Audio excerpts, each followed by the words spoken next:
रामकली एक सास थी और उसकी बहू सीमा। सीमा सुबह सुबह काम निपटाकर मायके से आई छोटी बहन से मिलने चली जाती थी। रामकली को बुरा लगता, पर वो कुछ कहती नहीं थी। एक दिन रामकली बीमार हो गई।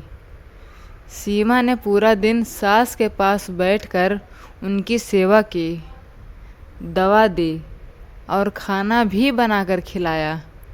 रामकली की आंखें भर आई। बेटी, मुझे लगा तुम मुझसे दूर रहती हो, पर आज समझ आया रिश्ता खून से नहीं, अपनापन निभाने से बनता है। सीमा ने मुस्कुरा कर कहा, माँ, मैं आपकी बहू नहीं, बेटी हूँ।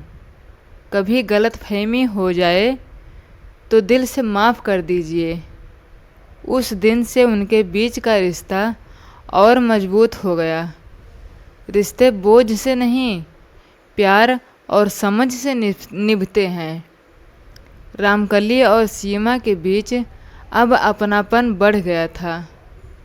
घर का माहौल भी बदलने लगा। एक दिन मोहल्ले में किसी ने ताना मारा, तुम्हारी बहू तो हर वक्त मायके भागी रहती है। रामकली मुस्कुरा कर बोली, मेरी बहू नहीं, मेरी बेटी है। मायके जाएगी तो भी मेरा ही नाम रोशन करेगी।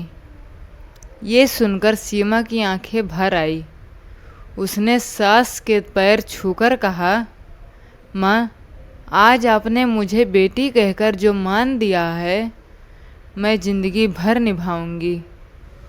उस दिन से सास बहू का रिश्ता माँ बेटी जैसा पवित्र हो गया।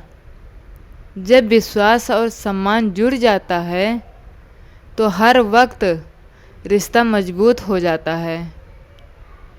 समय बीता। सीमा के घर एक बेटा हुआ।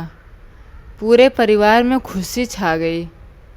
रामकली ने बच्चों को गोद में उठाकर कहा, ये सिर्फ मेरा पोता नहीं, मेरी सीमा की ममता का तोहफा है। सीमा बोली, माँ, ये बच्चा आपका आशीर्वाद है। आपकी सेवा और दुआएं ही तो मेरी सबसे बड़ी ताकत है।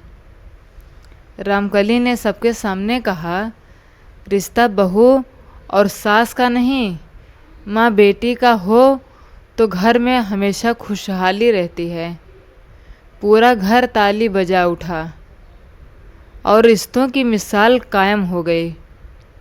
प्यार और सम्मान से निभाए गए रिश्ते पीढ़ियों तक याद किए जाते हैं।